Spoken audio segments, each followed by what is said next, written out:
continuer dans la même lancée que dimanche. Le vrai disciple.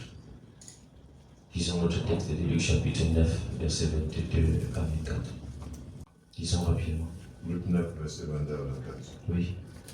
Il ajouta qu'il fallait que le Fils de l'homme souffrit beaucoup, qu'il fût rejeté par les anciens, par les principaux sacrificateurs et par les scribes, qu'il fût mis à mort et qu'il ressuscita le troisième jour. Puis il dit à tous, si quelqu'un veut venir après moi, Oui. qu'il renonce à lui-même, qu'il se charge chaque jour de sa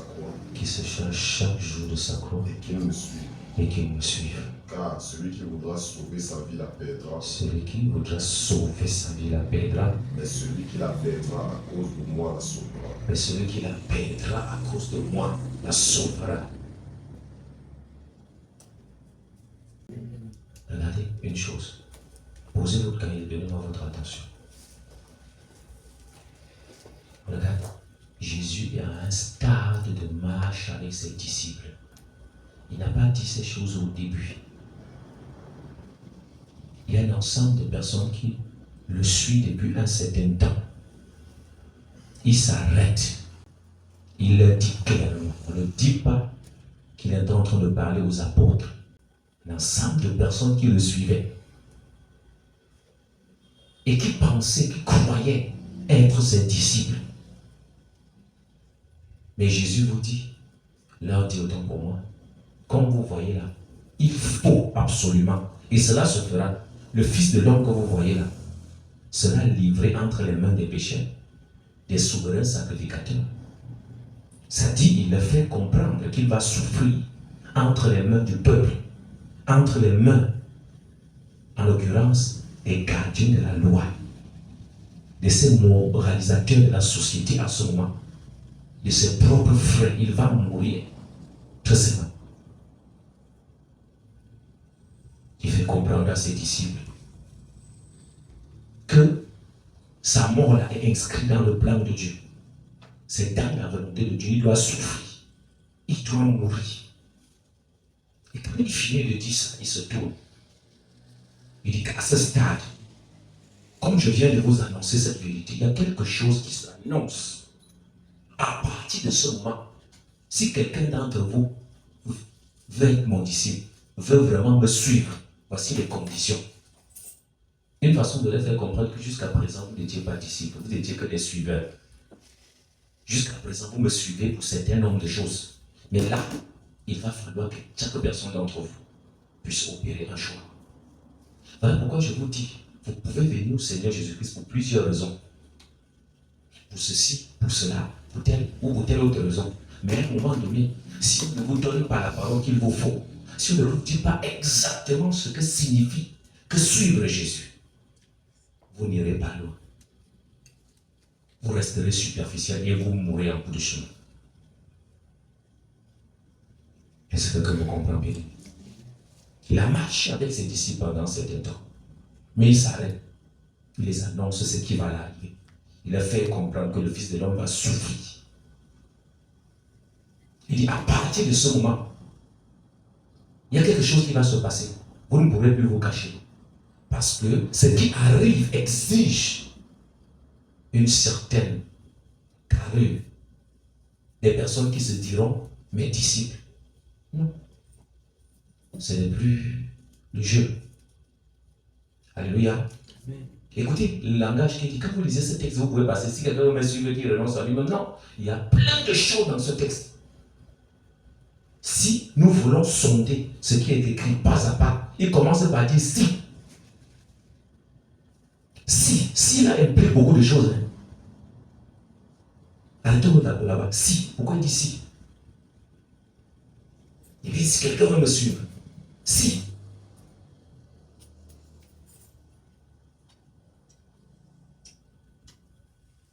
Est-ce que quelqu'un me comprend bien?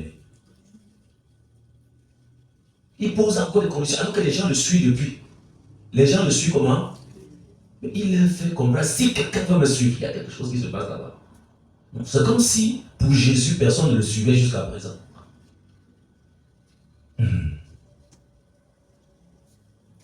C'est comme si personne ne le suivait jusqu'à ce moment-là. le monde était venu après lui. Mais maintenant, il pose une condition. Si. Est-ce qu'on peut avancer bien aimé?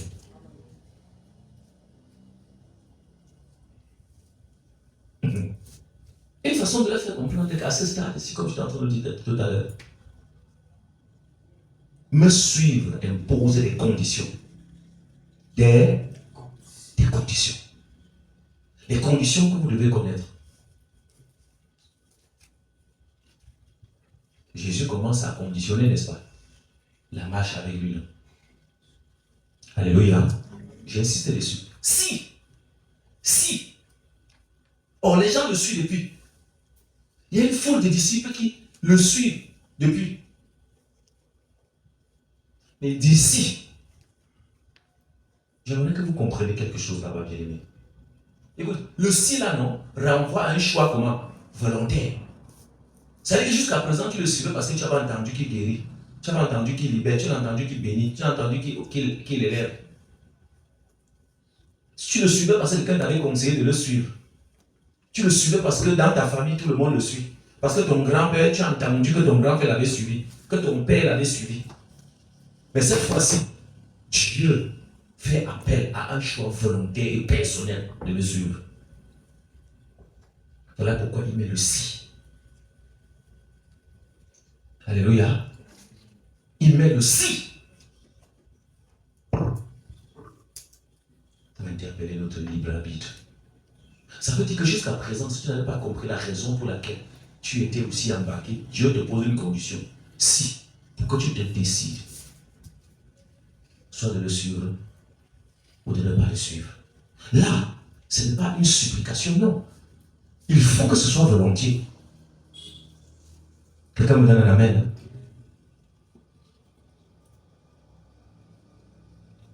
Jésus, quand il dit si, il est en train de t'inviter. Là, il le fait comment? Donc jusqu'à présent, il n'avait jamais invité quelqu'un à le suivre. Là, il y a un dilemme. Il y a un contrat qui doit être signé là. Il interpelle. Il invite les gens. Il n'oblige personne. Il fait comment? Il n'oblige personne. Il pose une condition. Si. On s'arrête là sur si.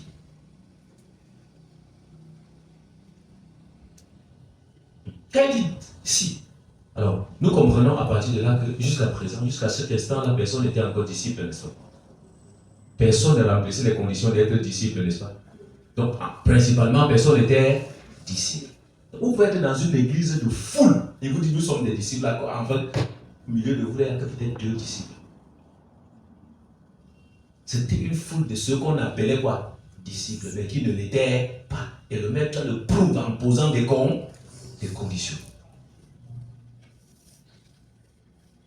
Je ne sais pas si vous comprenez l'implication.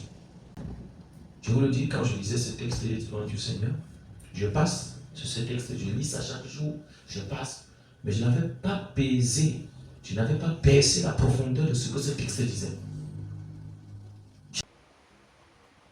Écoutez bien, aimé. C'est chaque jour que tu vas renoncer. C'est comment? Tu dois porter ta croix là comment? C'est chaque jour, tu as une croix à porter, tu as un défi à relever chaque jour. Donc, autant mieux qu'avant de sortir de chez toi le matin, tu sais que j'ai des défis à faire comment?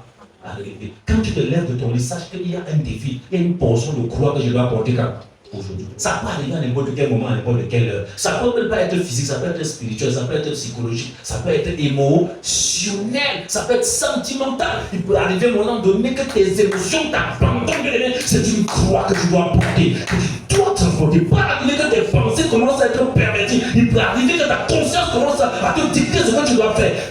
C'est une croix que tu dois transporter chaque jour de ta vie. Il y a chaque jour dans ta marche avec Dieu. Il y a des défis. Tu peux te lever comme ça, tu n'avais rien, un coup de téléphone, un coup de fil qui change, qui fait tout chambouler. Ce coup de fil là, tu dois être capable de dire Jésus, je continue avec toi. La croix, ça peut venir dans tous les sens, bien aimé. Il y a une croix pour chaque jour. Il y a une croix. Il y a une croix. Il y a une croix. Il y a une croix, un défi. Ce n'est pas que Jésus ne va pas te libérer, qu'il ne peut pas te libérer, qu'il ne peut pas t'affranchir. Mais tu dois passer par là Regarde ce que Jésus dit. Il dit à ses disciples, il les avertit que là où le Fils de l'homme va partir, le Fils de l'homme va souffrir de la part des souverains sacrificateurs. Il n'y a rien que vous pouvez y faire. Vous ne pouvez pas changer ça. Vous ne pouvez pas changer ça. Je dois seul que faire comment? Souffrir. Jésus ne pouvait pas prier pour que son Père épargne la souffrance là. Il a prié que le Seigneur fait comment? Le fort. Il y a des épreuves dans ta vie que tu ne peux pas esquiver. Tu vas sauf que vivre ça. Parce que ta récompense est attachée à cette épreuve, à ce défi. Parfois dans ton foyer, ça ne donne pas. Ça ne donne pas. Mais c'est une épreuve. C'est un défi. C'est un challenge. C'est un morceau amer que tu dois manger chaque jour. Tu as envie que ça change, mais Dieu sait que tu devais passer par là. Il savait que tu devais passer par là pour que le ministère là se forge au nom de toi. Pour que la gloire de Dieu descende. Pour que les gens sachent que Dieu t'a aimé, qu'il t'a choisi, qu'il t'a mis à part. Il n'en a pas encore fini avec toi. Et pendant ce temps, il travaille ton cœur. Pendant ce temps, il traite ton cœur. Pendant ce temps, il te transfigure. Il te transforme. Il te guise. Il te rend tranchant. Amen. Où sont les disciples qui sont prêts à se prononcer pour Jésus? Qui sont debout pour décréter Jésus? Tu dois être prêt, question de prêt pour te jeter à carrément là-bas. Que tu gardes ton Jésus, que tu gardes le drapeau du royaume, que tu gardes la flamme du royaume.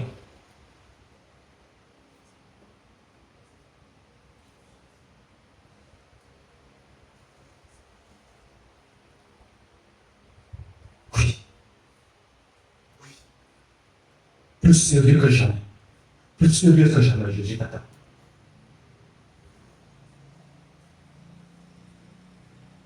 Plus déterminé que par le passé. Mais le renoncement, là, ce n'est pas quelque chose de ponctuel. Le renoncement est quotidien. C'est des petites choses, des petits défis, des décisions journalières. Écoute, parfois tu es blessé. Ta croix peut être le pardon que tu dois donner aux gens qui ne méritent pas. Le pardon que tu dois donner à qui? Aux gens qui ne méritent pas. C'est une croix. C'est une croix. Le choix, la vie, le renoncement à la chair, c'est un choix que tu dois faire. L'obéissance, je ne l'ai pas. Voilà. La colère. La colère, c'est une croix. Parfois tu restes comme ça, tu as même des raisons d'être en colère. Mais là, c'est une croix, tu dois dire à la colère, non, je ne te consomme pas à cause de qui? À cause de mon Jésus, pas à cause de... Est-ce que vous comprenez bien? Amen. Renoncer à la colère, je vous assure, renoncer à la colère n'est pas une chose de facile. C'est quelque chose qui nous consume. C'est pas évident. C'est ça la réalité. C'est ça le message de Christ. C'est ça être un véritable disciple. Tu seras challengé dans ton lieu de service. Tu seras défié. Mais tu es censé garder le manteau de disciple du Seigneur Jésus-Christ.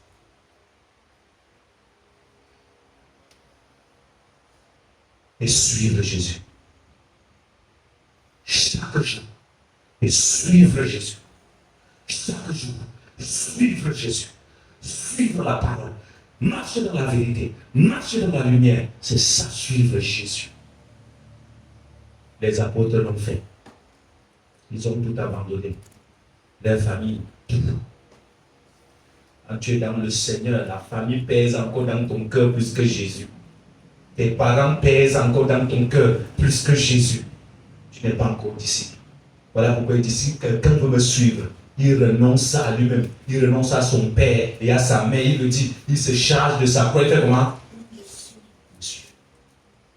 Celui qui met la main à la chute, retourne en arrière, n'est pas comment? Dis-moi. Ça, c'est pas quelqu'un qui le dit. Écoutez, vous savez, quand on parle de la doctrine christique, la doctrine, on parle des choses qui sont sorties de la bouche de qui? De Jésus. Même les épîtres des apôtres, on met ça à côté. On parle de ce qui est sorti de la bouche de qui? C'est ça qui a plus de pouvoir, plus d'autorité. C'est ça que les théologiens étudient en profondeur, cherchent à comprendre, cherchent à saisir ce que Jésus voulait par là dire. C'est sorti de la bouche du maître. Quand le maître dit, je ne suis pas venu dans ce monde apporter la paix, ne pensez pas que je suis venu apporter. Je suis venu apporter l'épée. Je suis venu séparer le père et son enfant, la mère et son enfant. Vous aurez pour ennemi les gens de votre propre maison. Ça ne sort pas de la bouche d'un homme. Ça ne sort pas de la bouche d'un apôtre. Ça sort, ça c'est Matthieu chapitre 10. Ça sort de la bouche de qui? De Jésus lui-même. Pour te dire que ta mère peut être l'obstacle de la manifestation de la volonté de Dieu dans ta vie. Ton père peut en être, ta famille, tes frères peuvent en être. Tu dois être capable d'écouter la voix de Dieu et non la voix. C'est que même étant dans la promission de Dieu va te détruire. Vous ne pouvez pas continuer comme ça. On ne peut pas. Tu vas les impacter comme ça. Écoute, quand ils regardent, ils attendent. Il y a un sphère, je vous le dis, mes bien-aimés. Il y a un niveau que quand tu atteins, on ne te parlera pas. Ce n'est pas toi qui vas prendre. Ils viendront. Le plan, ce n'est pas toi aller dans les. C'est à eux de faire comment? Tu venir vers toi. Tu as trop prêché. Arrête de prêcher. Les gens montent. Monte. Parle ta croix. Charge-toi de ta croix. Qu'on se monte. Qu'on t'accepte ou pas, le plus important c'était d'avancer. Jésus ne s'est pas arrêté en chemin. Lui, il progressait pendant que les gens se moquaient. Pendant que les gens disaient, oh, médecin, guéris-toi toi-même. L'autre disait, descends de cette croix, sauve-toi et sauve-nous avec toi. Lui, il n'entendait pas ces choses. Il s'en foutait. Il savait que quelque chose l'attendait à la croix. La gloire, la glorification l'attendait là-bas. Il progressait, il avançait. Même Joseph d'Arimathée est arrivé. Quelqu'un qui me dit, Dieu enverra de Joseph d'Arimathée pour t'aider. Mais avance, mais progresse, va de l'avant, pousse. Il enverra de l'aide. Il enverra des personnes qui ne vont pas te juger. Des personnes qui vont t'aider, qui vont t'appuyer, qui vont te soutenir. Ce n'est pas tout le monde qui va te détester. Et du royaume avance. Je ne suis pas venu pour te moquer de toi.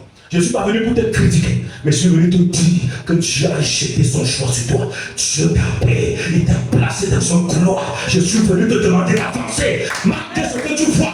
Malgré ce que les gens disent. Malgré ce qu'on raconte de bien. Avance. Même si tu es tombé, relève-toi. Relève-toi rapidement. Relève-toi. Ne reste pas couché. Ne donne pas la gloire à tes ennemis. Relève-toi. Chasse les mauvaises décisions qui sont dans ton cœur. Chasse ces choses. Je ne suis pas ton ennemi. Je ne suis pas ton ennemi. Parfois, il m'arrive de rester calme, silencieux. Parce que je n'ai plus la force pour parler aux gens. Parce que je cherche le résultat. Quelqu'un me donne un arrêt. Parce que je cherche le résultat. Je vous ai dit que je n'ai pas donné ma vie à Jésus pour vendre le rêve. Je ne vends pas le rêve. Parce qu'il sait qu'il serait jugé. Cet enseignement, on pourrait faire un grand séminaire avec. Mais Jésus est venu à l'éveiller te donner ça. Si tu me demandes ce que tu vas manger demain, je ne te dirai pas. Mais je te donne le pain que le Seigneur m'a donné, c'est lui-ci. Acclame le roi des rois.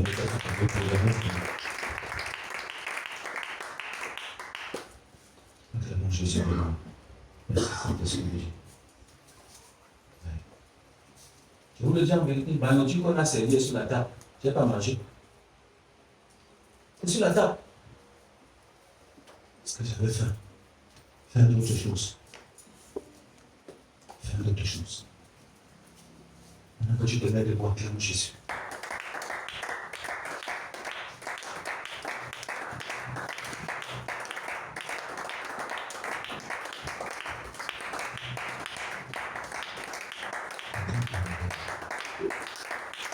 Si tu veux te mettre à l'aise, tu peux te mettre à l'aise avec le nom de Dieu. Si tu ne peux pas prendre ce moment de prière, que quelqu'un saute. Nous n'avons pas beaucoup de temps, nous avons moins de 30 minutes. Mais ce que j'avais à cœur, c'est de te communiquer cette pensée. Jésus. Jésus. Jésus.